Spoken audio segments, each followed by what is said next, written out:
Bom dia. E a graça e a paz sejam com todos, amém? Dá só um pouquinho mais de ganho para mim, Gessé. Não sei se é para mim aqui ou para vocês. Tá baixo. Mas que dia maravilhoso. Obrigado, tá ótimo. Que dia maravilhoso, irmãos. Boas notícias. O Senhor tem atuado no nosso meio, sobretudo através da unidade da igreja. Como isso deixa a gente feliz. A obra está avançando e, em nome de Jesus, nós chegaremos ao fim dela cantando todos juntos o hino da vitória. Amém? Deus é bom.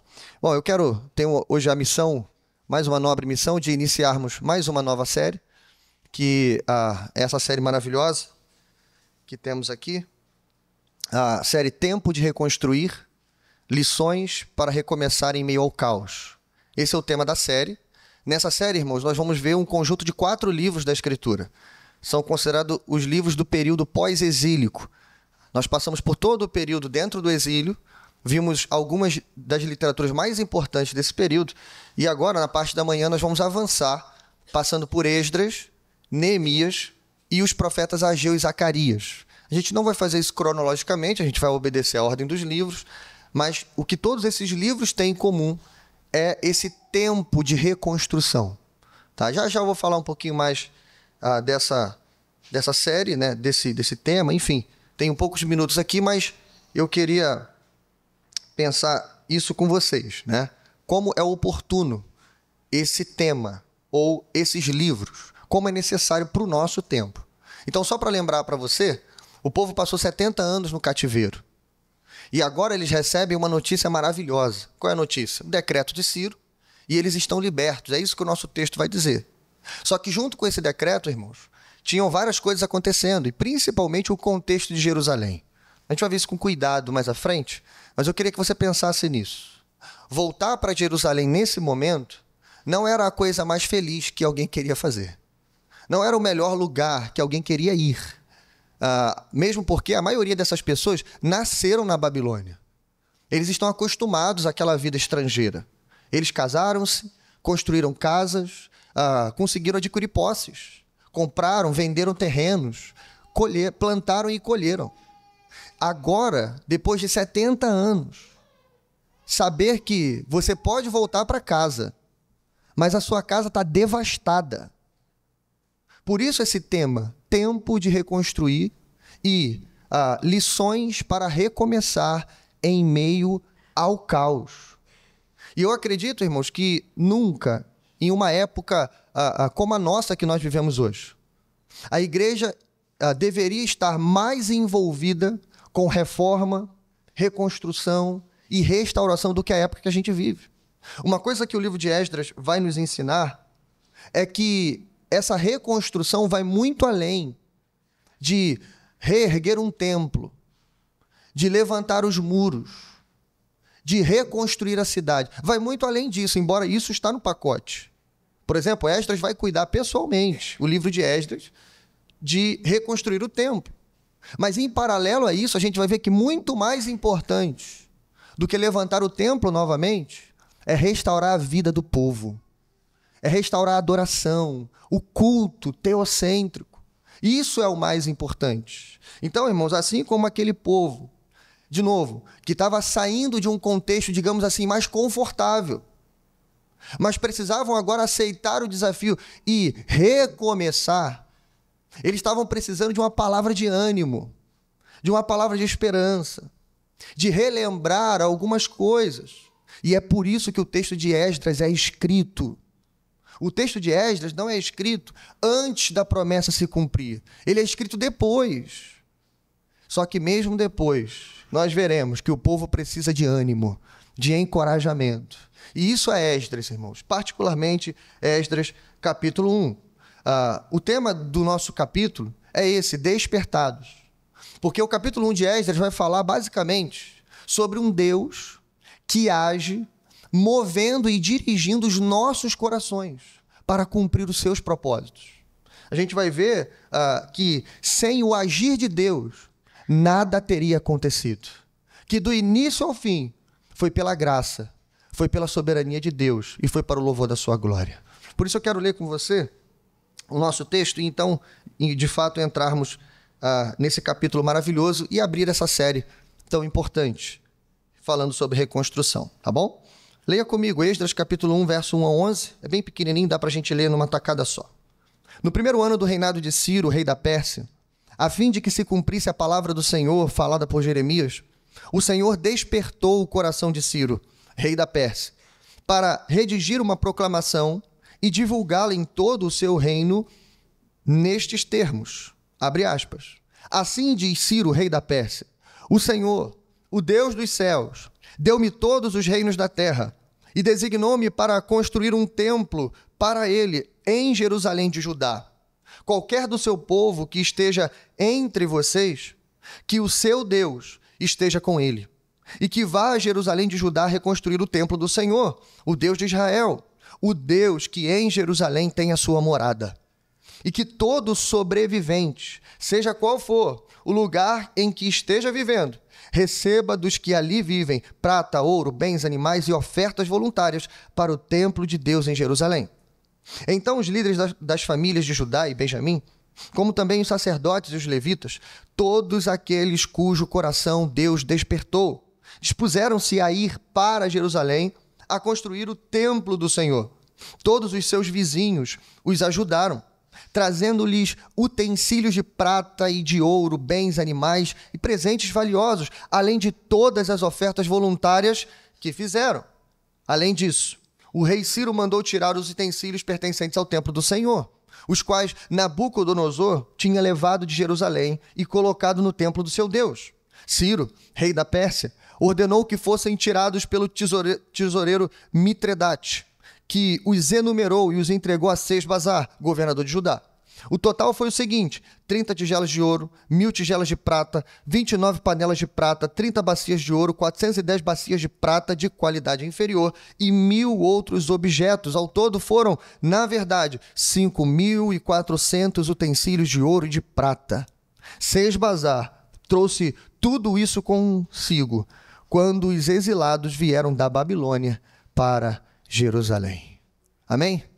Esse é o nosso texto, que o Senhor fale entre nós. Irmãos, com um tema desse, despertados, e lendo esse texto, você já percebeu que nada na história do povo de Deus, e principalmente essa história, teria acontecido se Deus não tivesse despertado os corações. Já eu vou falar melhor disso, o que significa isso de fato. Mas eu queria pensar com você sobre o porquê fazemos o que fazemos.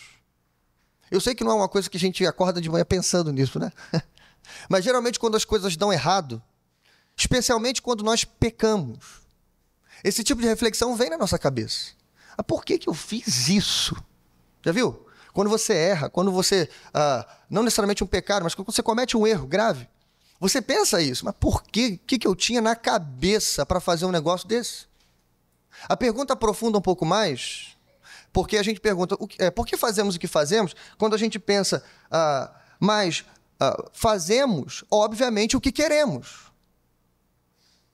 E aí você pensa, peraí, se eu faço o que eu quero, então a pergunta precisa ser um pouco mais profunda. Por que queremos o que queremos?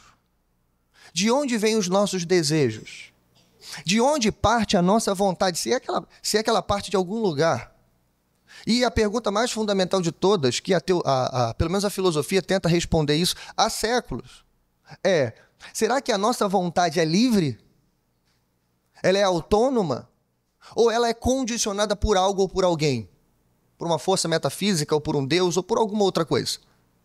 Será que a nossa vontade é totalmente livre ou não? Em resumo, irmãos, eu não quero cansar vocês aqui, mas a filosofia debate isso desde Platão e Aristóteles, pelo menos. Se a gente dividisse aqui os períodos e as escolas, você ia ver um debate muito intenso, muito grande, mas eu posso resumir esse debate pelo menos em 3 perspectivas. 3. A primeira vai dizer, desde Platão e Aristóteles, que sim, a vontade é autônoma, porque a vontade faz parte da alma racional. Em outras palavras, você escolhe aquilo que você quer desejar, desde que a sua razão assuma o controle. Platão, inclusive, dizia que o homem deve ser controlado pela razão, porque se ele se deixar controlar pelo desejo, ele se torna um escravo. Há um pouco de verdade nisso, mas nem tanto. Mas, bom, não só Platão. A maior parte da filosofia moderna e contemporânea vai dizer e vai ratificar isso, de que a vontade é livre Ela é autônoma e nós podemos sim tomar as decisões e as rédeas da nossa vida. Bom, mas há uma segunda perspectiva em toda essa filosofia, que é aqueles que dizem ou diziam que a vontade é uma ilusão. São os mais pessimistas, né? Schopenhauer, Spinoza e outros vão dizer isso. A vontade é uma ilusão. No caso de Schopenhauer, ele acreditava numa força metafísica que movia a nossa vontade, o nosso desejo. Bom, eles vão dizer isso. A vontade é uma mera ilusão, porque, no fim das contas, o homem vai fazer o que ele deseja. E o desejo é a coisa mais forte que existe no coração do homem. Bom, mas em terceiro lugar, há uma filosofia que remonta ao século V depois de Cristo. É uma filosofia misturada com teologia. Vem de Santo Agostinho. E de Agostinho até aqui, inclusive passando por toda a teologia cristã, nós acreditamos que a vontade do homem é cativa. Desde a queda, desde que o primeiro casal escolheu se rebelar contra Deus, essa vontade se tornou escrava. Só que, diferente dos pessimistas, não escrava somente dos desejos, mas escrava do nosso pecado, da nossa natureza corrompida, que insiste em escolher aquilo que é mal, aquilo que é corrompido, pecaminoso, destrutivo. E embora depois que o ato pecaminoso é cometido, e a gente pensa, por que eu fiz isso? Mas lá dentro, a nossa carne, a nossa natureza pecaminosa, ainda continua escolhendo e desejando essas coisas. A diferença, vai dizer a teologia cristã, é que se esse homem ou essa mulher tiver um encontro verdadeiro com Jesus Cristo, pela graça de Deus, ele pode ter essa vontade liberta no nome de Jesus. Foi exatamente isso, irmãos, que Jesus disse em João 8, 34 ao 36. Escute isso. Digo-lhes a verdade, todo aquele que vive pecando é escravo do pecado. O escravo não tem lugar permanente na família, mas o filho pertence a ela para sempre. Portanto, se o filho os libertar, vocês de fato serão livres. Amém? É o próprio Senhor Jesus dizendo. E aí, mais tarde, mais à frente, Paulo vai encerrar, na minha opinião, esse debate. Se a vontade é livre, se ela é uma ilusão ou se ela é cativa. Falando e argumentando sobre a soberania de Deus. E como Deus, irmãos, está acima, inclusive, do seu coração, da sua vontade, da sua motivação, das suas intenções. Filipenses 2, 12 e 13. Ponham em ação a salvação de vocês com temor e tremor, porque é Deus quem efetua em vocês tanto o querer quanto o realizar de acordo com a boa vontade dele, não a sua. Amém? Amém. Então, irmãos, Esdras 1 nos dá a notícia maravilhosa. O povo foi liberto, mas isso não era suficiente para recomeçar. A gente vai ver que mesmo libertos, a maioria não vai querer voltar para Jerusalém. E irão voltar apenas aqueles que foram despertados. Me acompanhe, então. Bom, a gente vai ver aqui 4 verdades sobre Deus em Esdras 1. Como eu disse para você, o que o povo precisava aqui era de uma injeção de ânimo, e nós também. Então coloque essas 4 verdades no seu coração, que nós vamos aprender ou reaprender aqui nessa manhã. A primeira verdade, nós servimos um Deus que cumpre as suas promessas. Como isso é maravilhoso, irmãos. Eu queria lembrar isso para você nessa manhã. Verso de número 1, parte A. No primeiro ano do reinado de Ciro, rei da Pérsia, a fim de que se cumprisse a palavra do Senhor falada por Jeremias. Olha como é que o nosso texto é aberto, irmãos. Dizendo e colocando o fato histórico dentro de uma leitura teológica e profética. Como eu disse, Esdras não foi escrito antes da promessa se cumprir, foi escrito depois. E ele abre o livro dizendo, ei, vocês querem ânimo? Querem? Querem alegria? Então deixa eu lembrar para vocês, a palavra de Deus se cumpriu hoje, porque o decreto foi dado. E lembrando rapidamente, irmãos, que palavra foi essa? Jeremias capítulo 25, a partir do verso 11. Jeremias começa a profetizar, primeiro, a invasão babilônica, dizendo que eles viriam com força, queimariam tudo, destruiriam tudo, a terra seria arrasada. Mas nessa mesma profecia, Jeremias vai dizer, olha, vocês estarão sujeitos ao rei da Babilônia durante 70 anos. Aqui é a primeira vez que o povo de Deus já tinham escutado sobre o cativeiro, mas ainda não tinham escutado a natureza do cativeiro. É importante você lembrar, a gente falou muito disso na série do exílio, mas só para lembrar para você, que quando a gente fala 70 anos, a gente não está falando só de tempo, a gente está falando de natureza. Porque o povo tinha se rebelado contra Deus. Deus estava irado contra o povo. Isso aqui é juízo. Então a pergunta que a gente tem que fazer, pergunta desesperada essa, é: que tipo de juízo Deus vai mandar sobre a gente? Será que ele vai nos esquecer para sempre? Será que ele vai nos abandonar? Não.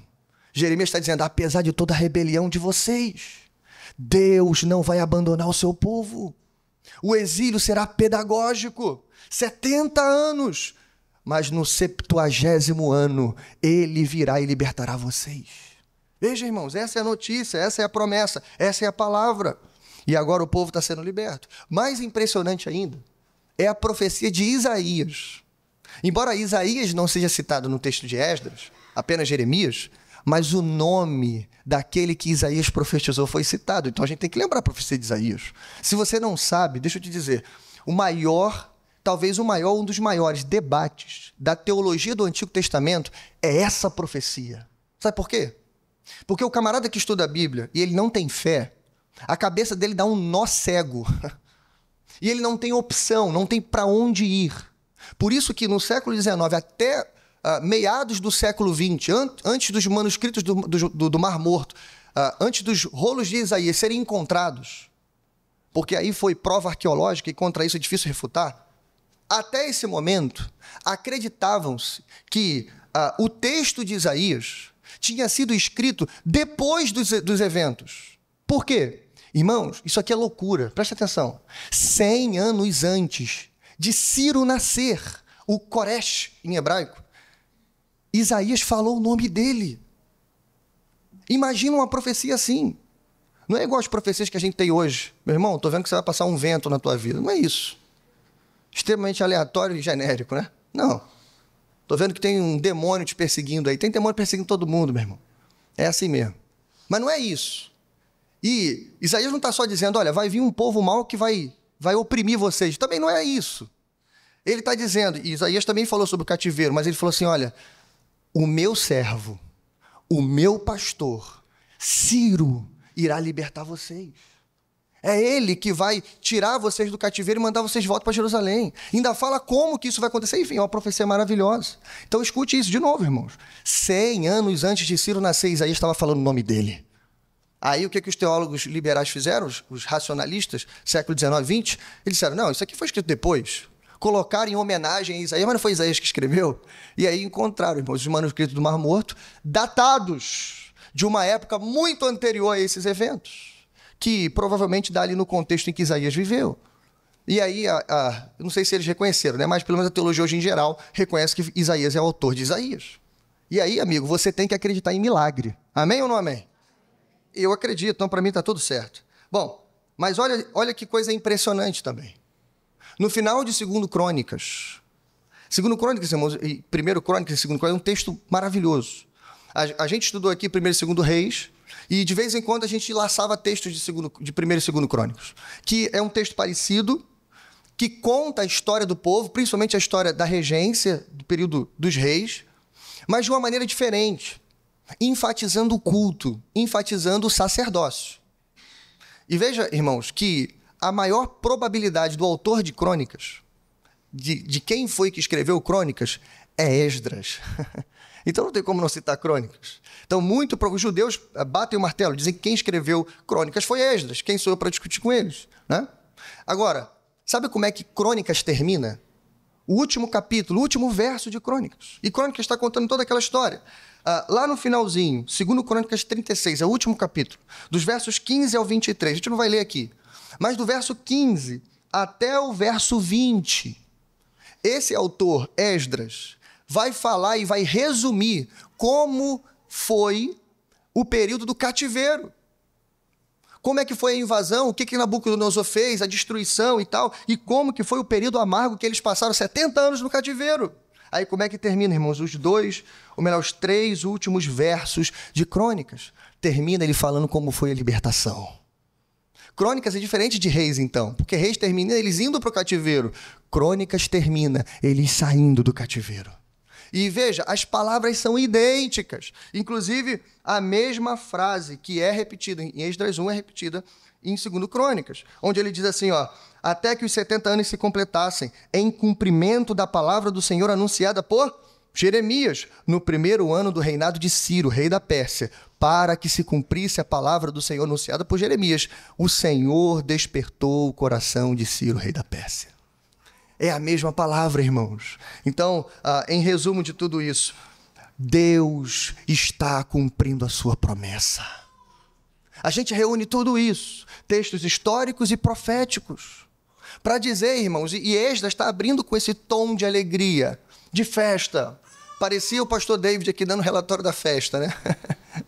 E ele brincou, né? Quando ele falou da meta, um amém. Porque a gente estava antes do evento, mas agora a gente está depois do evento. A gente está olhando para trás e vendo, Deus foi fiel mais uma vez. Essa é a intenção de Esdras aqui. Irmãos, e como é importante nós pararmos um pouquinho a nossa correria, a nossa caminhada, e a gente se lembrar da fidelidade de Deus. Porque não sei se você sabe, mas a maioria, 90% ou até mais, de todas as nossas crises, é porque essa fidelidade, não de Deus, mas a nossa percepção dessa fidelidade é abalada. Em outras palavras, a nossa fé às vezes está fraquinha, pela pressão, pelo contexto. E a gente se esquece que nós servimos um Deus que cumpre cada uma das suas promessas. Tem um texto, irmãos, que eu acho que a gente deveria decorar esse texto. Está lá em Josué. Eu vou ler ele bem devagar para você, Josué 23:14. Josué também está encerrando praticamente ali o livro dele, fazendo um pacto com o povo, onde o povo tem opções maravilhosas de redenção, mas também de maldições. E no meio disso tudo, ele lembra uma verdade importante. Olha só o que ele diz. Verso 14 do 23. Agora estou prestes a ir pelo caminho de toda a terra. Vocês sabem, lá no fundo do coração e da alma, que nenhuma das boas promessas que o Senhor, o seu Deus, lhe fez, deixou de se cumprir. E ele termina dizendo, todas se cumpriram, nenhuma delas falhou. Que maravilha, irmãos. Porque quando a gente pensa como cristãos, nós que vivemos depois da cruz, nós conseguimos contar mais promessas que se cumpriram da época de Josué. A gente consegue reunir mais promessas que se cumpriram da época de Esdras. E com certeza muito mais promessas que se cumpriram da época dos apóstolos. Mas a verdade, irmãos, é que ainda existem promessas a se cumprir. Quando nós lembramos de tudo que Jesus nos falou, nos ensinou, de tudo que os apóstolos também nos ensinaram no Novo Testamento, nós sabemos que ainda existem promessas cabais para se cumprir. E essa lição, irmãos, ela é importante. Porque assim como esse povo que está saindo da Babilônia e voltando para Jerusalém, nós também estamos fazendo esse mesmo caminho. E assim como eles precisam de ânimo, nós também precisamos. E como eu disse, muitas vezes essa percepção da fidelidade de Deus enfraquece. Então, lembrar que todas se cumpriram e nenhuma delas falhou, isso é combustível para o nosso coração. Porque todas essas que faltam se cumprir, a gente aplica a mesma ideia. Ei, as promessas estão se cumprindo, não porque Deus apertou um botão aleatório do universo, não porque Ele automatizou o seu trabalho. Não é isso. É porque Ele age em cada coisa, em cada coração, para que cada uma dessas promessas se cumpram. Amém? Glória a Deus por isso. Mas seguindo, irmãos, a segunda verdade que a gente precisa lembrar sobre Deus, além de um Deus que cumpre as suas promessas, é um Deus que desperta o coração dos reis. Não é isso que diz o finalzinho do verso 1? O Senhor despertou o coração de Ciro, rei da Pérsia, para redigir uma proclamação e divulgá-la em todo o seu reino, ou melhor, em todo o seu reino. A pergunta que se faz aqui é, tá bom, Deus vai cumprir a sua promessa, mas como que Ele vai fazer isso?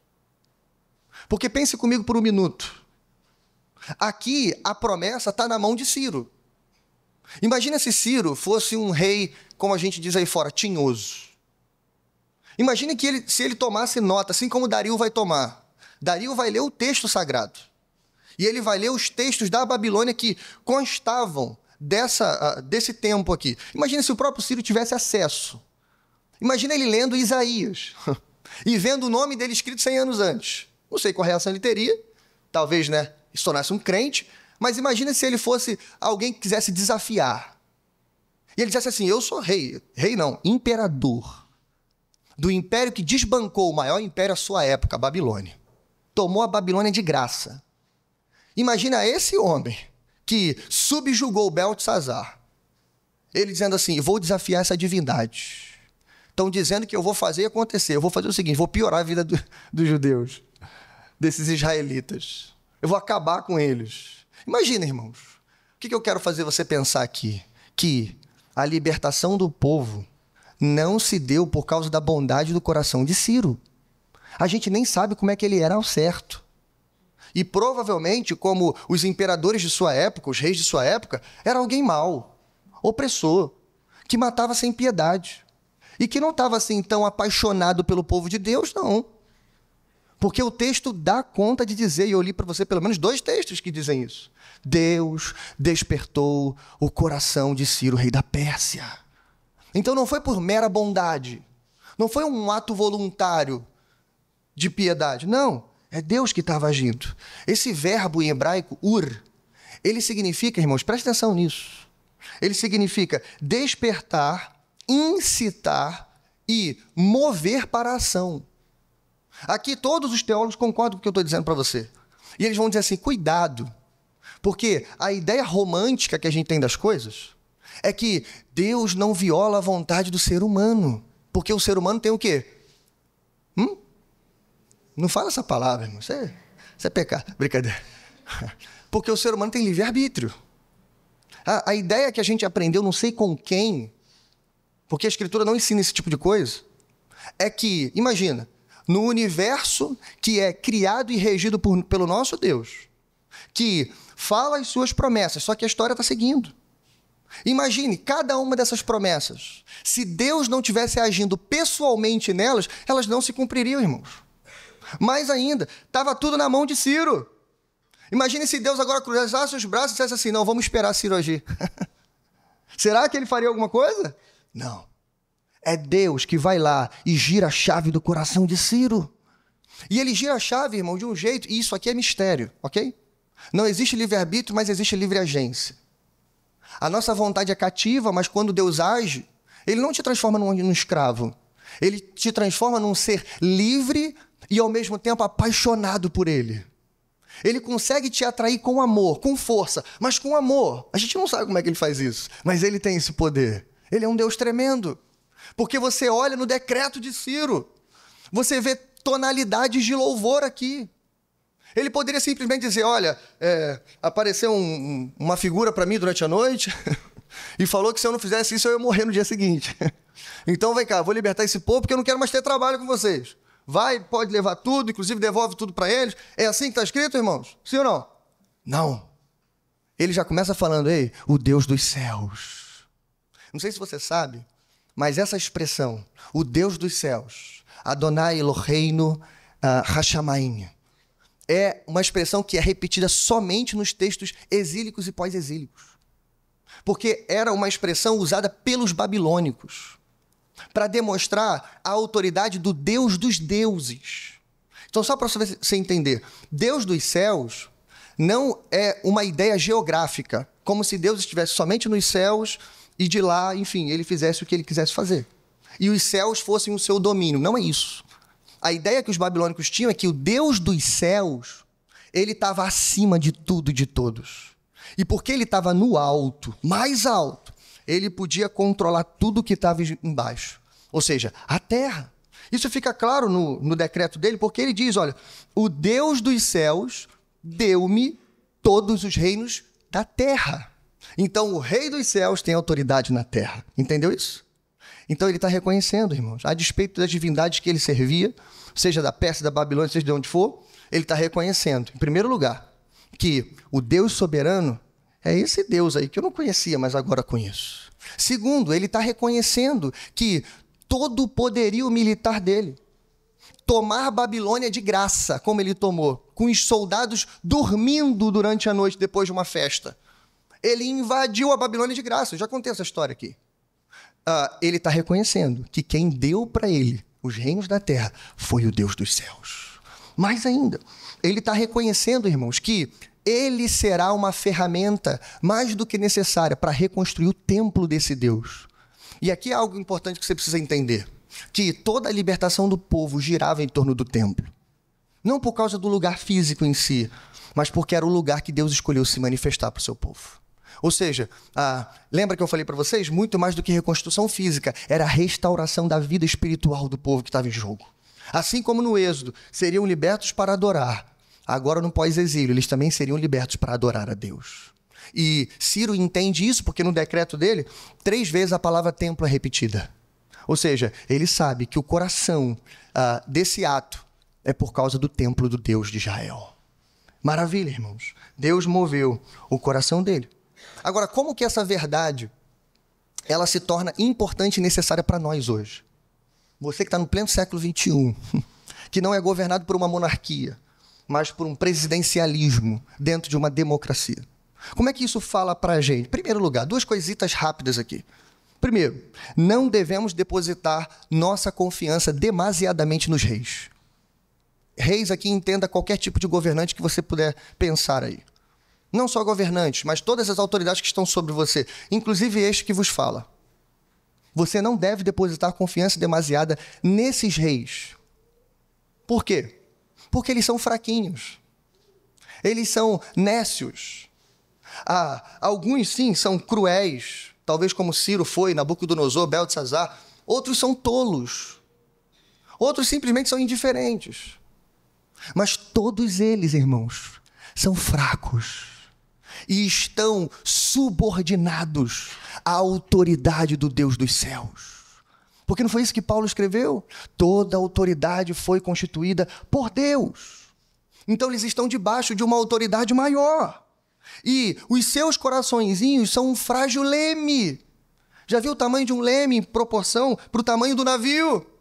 Mas é aquele frágil leme que faz o navio dar a volta, não é isso? E é isso, mais ou menos, que o sábio escreveu. Deixa eu achar aqui. Em Provérbios 21, que o coração do rei é como um rio que o Senhor dirige para onde Ele quer. Entende isso, irmãos?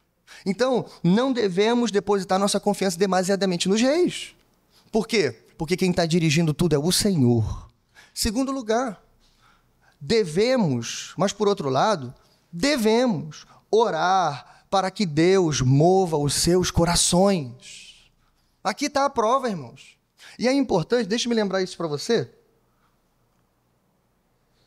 Nosso tempo já foi, mas olha só, é importante porque em Daniel nós vimos que existem demônios que agem por trás de lideranças. Lembra? O príncipe da Pérsia e depois o príncipe da Grécia. Mas aqui nós vemos Deus agindo no coração de um outro império. Então, se a gente não deve confiar neles, a gente deve confiar em Deus e orar pela vida deles, entendendo que é Deus que move os seus corações. Só para fechar, 1 Timóteo 2, 1-4. Antes de tudo, recomendo que se façam súplicas, orações, intercessões e ações de graças por todos os homens. Aí você tem que perguntar para o texto, todos os homens? Como assim? Todas as pessoas da terra? Não. Todos os tipos de homens. Que tipos de homens? Olha, eu estou falando de todos os homens. Estou falando do vendedor da esquina. Estou falando do pessoal que tem dinheiro, dos pobres. Estou falando de todo mundo. Inclusive dos reis e por todos os que exercem autoridade. Por que vocês não querem orar por eles? Por quê? Porque eles oprimem vocês? Porque são maus? Não, peraí. Vamos lá. Para que tenhamos uma vida tranquila e pacífica, com toda a piedade e dignidade. Agora entenda-se, irmãos. 1 Timóteo. Quando Paulo escreveu 1 Timóteo, imagina, quem era o imperador de Roma? Lembra disso? Pensa nisso. Imagine, irmão, você está sendo governado por Nero, ou por outro facínora desses, e alguém escrever isso aqui, mas tem que orar por ele, porque ele é um frágil leme na mão do Senhor. É o Senhor que dirige o seu coração. Ele vai até onde o Senhor permitir. Isso é bom e agradável perante o nosso Senhor, que deseja que todos os homens sejam salvos e cheguem ao pleno conhecimento da verdade. Amém? Terceira verdade, irmãos, para a gente caminhar. Servimos o Deus que desperta o coração dos reis, ou seja, dos ímpios, das autoridades, mas que também desperta o coração do seu próprio povo. E aqui eu peço licença para gastar um tempinho com você, mas eu não sei se você percebeu na leitura do texto, você percebeu um momento, acho que é no verso 6, quando diz assim, todos os seus vizinhos os ajudaram? Você percebeu isso? Que quando esse povo vai sair, os vizinhos vão ajudar. Você já se perguntou quem são esses vizinhos? Muito provavelmente existia bairro, o bairro era um bairro de judeus, o bairro dos israelitas. Os vizinhos são israelitas. Isso aqui é provado pelo texto. Por quê? Porque eles não vão dar só ajuda para eles voltarem. Eles vão dar as ofertas para eles também apresentarem no lugar deles. E a gente sabe, irmãos, que o número de pessoas que retornaram, pelo menos no primeiro retorno, foi muito menor do que o número que estava lá. E aí a gente tem um problema, lembra que eu disse? A notícia maravilhosa, o decreto saiu, a gente pode voltar. Mas e agora, quem é que vai querer voltar? E imagina, foram 3 levas, a primeira leva seria a pior. A gente vai voltar sem nada, terra arrasada. Esse era o contexto. Eu sei que o texto bíblico não fala, mas a gente tem pelo menos 2 fontes extra-bíblicas que eu vou citar aqui rapidamente, só para você entender o que provavelmente foi o que estava passando no coração deles. Primeiro é Flávio Josefo, ele escreve sobre esse momento, e ele diz assim, muitos dos judeus permaneceram na Babilônia, preferindo suas posses e fortuna à volta à sua terra ancestral, que estava desolada. Pelo contexto, irmãos, muito provavelmente isso aqui é verdade. Há um outro texto, que é o Talmud babilônico, que ele vai responder uma seguinte pergunta. Por que a presença divina não repousou sobre o segundo templo, como repousou no primeiro? Olha o que o Talmud vai responder. Porque muitos de Israel não voltaram da Babilônia. E a Shekinah não pode habitar plenamente enquanto a comunidade de Israel estiver dispersa. E aí, irmãos, como é que a gente fica? O povo não voltou. O decreto, se você prestou atenção, libertava todos os judeus. Mas só voltaram aqueles que foram despertados pelo Senhor. E isso aqui para nós, irmãos, não é nenhuma surpresa. Talvez seja um alerta grave, mas surpresa não é. Porque em toda a revelação bíblica, Deus sempre teve um povo dentro do povo. Deus sempre teve uma igreja dentro da igreja. Não é isso? 5 noivas entraram na festa e 5 ficaram do lado de fora. Lembra que a gente pregou aqui? Todas eram virgens, todas estavam com lamparinas, todas tinham azeite no começo da espera, todas estavam esperando o noivo, mas 5 entraram, 5 ficaram de fora. Deus sempre trabalhou com o remanescente fiel desde o início, e isso acontecerá no fim. Eu disse, ainda tem promessas a se cumprir. E você não precisa ficar preocupado, porque do ponto de vista da fidelidade de Deus, elas vão se cumprir. Mas a gente tem que ficar preocupado se do nosso ponto de vista, nós estaremos entre aqueles que estão dispostos a abandonar casa, bens, família, conforto, posses, riqueza e fama para seguir o Senhor. Irmãos, o nosso descanso sabático também está terminando. Os nossos 70 anos estão chegando ao fim. A gente provavelmente está no último ano, ou quem sabe na última semana. A gente não sabe quando o Senhor voltará, mas Ele está vindo. Amém? Bom, mas infelizmente, nem todos vão subir para Jerusalém. Nem todos chegarão lá, irmãos. E a culpa não é de Deus, porque a gente já viu, Ele é fiel. A culpa é nossa. Sabe por quê, irmãos? Jeremias 29, que é a carta dos exilados, que basicamente orienta o povo como eles deveriam viver na Babilônia. Lá está escrito, construam casas, mas lá não está escrito, criem raízes. O nosso problema, irmãos, é que a gente está tão acostumado nessa vida. A nossa vida parece tão natural. Os problemas que a gente enfrenta. Quer ver um momento que a realidade vem? É quando você se senta na mesa para pagar os boletos. Um momento terrível, né? E todo mês aquele negócio está ali te esperando. Faça chuva ou faça sol. E aí você vai pagando boleto, você trabalha, o dinheiro você conta, às vezes dá, às vezes não dá. E aí você começa a pensar assim, caramba, a vida é dura, a vida é difícil. E você vai se envolvendo nisso, você vai tentando trabalhar mais para juntar um dinheirinho maior, para viver uma vida um pouquinho mais confortável, para dar uma vida melhor para sua família. É isso que todos queremos. Só que aí você vai se envolvendo com isso, você vai se casando, você vai construindo coisas. E você vai ficando tão confortável, tão adaptado, que vai chegar uma hora que o decreto será emitido.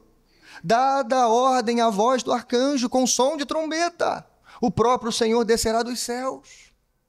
E a pergunta é, será que eu vou estar enraizado na Babilônia? Ou será que eu vou estar livre, leve e solto, esperando o Senhor voltar? Será que o meu coração vai estar no Maranata, hora vem Senhor Jesus? Ah, irmãos, a gente tem que cuidar com isso. Que Deus tenha misericórdia de nós. Que Ele desperte o seu povo enquanto é tempo. Que Ele haja no nosso coração. Sabendo, irmãos, que com os pés estamos aqui, mas com a cabeça estamos esperando novos céus e nova terra. Amém? Ei, escute isso. Não estou dizendo que você não tem que trabalhar, construir casas, se casar e fazer todas essas coisas. O que eu estou dizendo é, você não tem que criar raízes aqui. Você é como Moisés. Lembra de Moisés e Midian? Moisés, ele vai para lá para recomeçar. Lembra disso? Ele, inclusive, Deus é tão bom, irmãos, é tão maravilhoso, que Deus dá uma família para ele antes de lhe dar o ministério. Não é isso? Uma família. Sua esposa e depois seus 2 filhos. Você lembra qual é o nome do filho de Moisés? Lembra? Gerson, que significa forasteiro. Aquilo ali, irmãos, era a lembrança de Deus para Moisés. Ei, você está adaptado em Midian, você refez a sua vida em Midian, mas calma, rapaz, o seu trabalho não é em Midian. Seu trabalho é na peregrinação, é do Egito até a nova cidade, a cidade santa, Jerusalém. Mesmo que você não chegue lá ou não veja a cidade, mas o seu trabalho não é ficar em Midian. Entende, irmãos? Essa é a mesma palavra para o seu coração. Irmãos, para a gente encerrar então, em quarto lugar, a quarta e última verdade desse texto sobre o nosso Deus nós também servimos um Deus que faz justiça ao seu povo. Dos versos 7 ao 11, aqui muito rápido, você viu uma lista de coisas. O decreto de Ciro não foi apenas maravilhoso porque libertou o povo, mas porque restituiu tudo o que foi roubado por Nabucodonosor. E aqui a lista é tipo a nossa prestação de contas, né? Tem o nome dos objetos, o número dos objetos, o número total disso. Aqui é uma espécie de prestação de contas mesmo, porque Deus, através de Esdras, está enfatizando para o povo, lembra? Encorajando o povo, dizendo assim, olha, calma, tudo que foi saqueado do templo, vocês não vão ter que arrumar isso de novo, eu vou devolver para vocês. Deus despertou o coração de Ciro a tal ponto de que ele devolveu tudo que foi roubado. Isso eram tesouros também. Tinha prata, tinha ouro aqui, tinha coisas valiosas. Mas ele devolveu tudo. Para quê, irmãos? Para mostrar que nós servimos um Deus que faz justiça na nossa vida. E eu não estou falando aqui, irmãos, de uma teologia de retribuição, de restituição, daquilo que você perdeu de forma material na sua vida. Isso aí que você perdeu está dentro dos planos de Deus. Ele pode devolver para você sim ou não. Mas não é sobre isso que eu estou falando. Eu estou falando da justiça das justiças. Eu estou falando de vindicar essa terra caída, esse planeta destruído que nós deixamos. Porque até mesmo a natureza criada aguarda a redenção dos filhos de Deus. Eu estou falando sobre essa justificação, essa justiça que virá. Ou seja, no fim dos tempos, quando, assim como João, virmos descer do céu novos céus e nova terra. É nesse dia, irmãos. É isso que eu estou dizendo. Tudo será restituído para o povo de Deus. Assim como eles saíram da Babilônia, indo para Jerusalém, levando os seus tesouros, nós também sairemos dessa terra, desse mundo, levando a nossa recompensa. Coroa na cabeça ao invés de cinzas. Amém, irmãos? Deus faz justiça com o seu povo, e se a justiça ainda não chegou, é porque ainda não chegou o fim. Bom, irmãos, eu quero encerrar fazendo exatamente isso que eu fiz. Como que a trajetória do povo da Babilônia para Jerusalém se assemelha à nossa trajetória? Nós que também estamos saindo do exílio e indo para Nova Jerusalém. Como é que isso se assemelha? Só sobrevoando aqui, mas tem 4 semelhanças pelo menos e uma diferença. E eu queria só ler para você, para a gente encerrar. A primeira semelhança é que um dia o Filho de Deus vai cumprir totalmente a profecia de Isaías 61. Lembra disso, irmãos? Quando lá em Lucas capítulo 4, em Nazaré, Jesus abriu o rolo e leu a profecia de Isaías 61, lembra? Ele só leu uma parte da profecia. Ele leu, o Espírito do Senhor está sobre mim e ele me ungiu para pregar as boas notícias aos pobres, enviar e cuidar dos que estão com o coração quebrantado, anunciar liberdade aos cativos e libertação das trevas aos prisioneiros. Mas ele parou por aí. Ele não continuou a leitura de Isaías 61. Por quê? Porque o trabalho de redenção do nosso Senhor tinha 2 partes, 2 fases. A primeira fase é a obra terrena, a obra de humilhação. Mas a segunda fase, irmãos, a obra celestial, a obra de exaltação. Primeiro ele veio como cordeiro, depois ele virá como leão. E ele vai cumprir tudo o que está escrito acerca dele nesse mundo.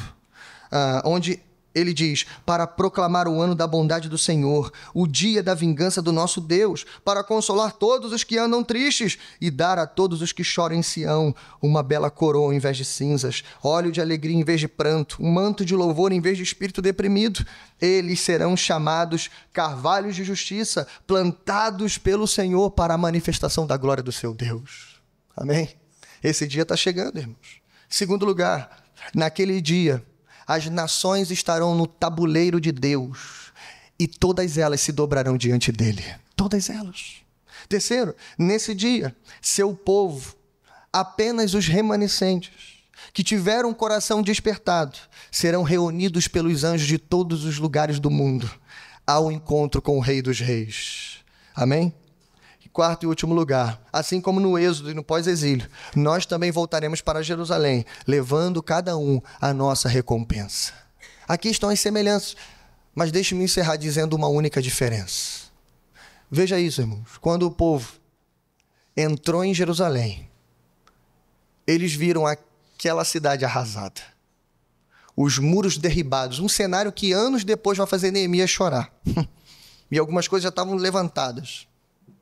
Os muros derribados. O texto fala que os palácios foram queimados, o templo foi queimado, destruído totalmente. Imagina eles entrando em Jerusalém agora. A alegria de retornar, o caminho da volta, mas chegaram na cidade. Imagina se eles fossem no palácio. Deixa eu ver como é que está o trono de Davi. Sabe como é que estava o trono de Davi? Provavelmente incendiado, queimado, destruído. Mas ainda que ele tivesse sido poupado, o trono estava vazio. E o trono permanece vazio até hoje. O trono estava vazio. E essa é a única diferença. De que quando o dia chegar e nós voltarmos para Nova Jerusalém, o trono vai estar ocupado, irmãos. O Rei do Universo sentado, o Cordeiro exaltado no trono ao lado de Deus. E ele dizendo para o Pai, aí estão eles, aqueles para quem, ou sobre quem eu derramei o meu sangue e dei a minha própria vida. E ele vai virar para essa multidão, você que estará lá, e dirá, venham benditos do meu Pai, venham e recebam o reino por sua herança. Glória a Deus, irmãos, glória a Deus. Que Deus seja glorificado. Que você guarde essas 4 verdades no seu coração. Você que precisa reconstruir, recomeçar e restaurar. Nós vamos precisar disso, irmãos. Hoje, amanhã e sempre, até que o nosso Rei volte dos céus. Amém? Curve sua cabeça, vamos orar em nome de Jesus.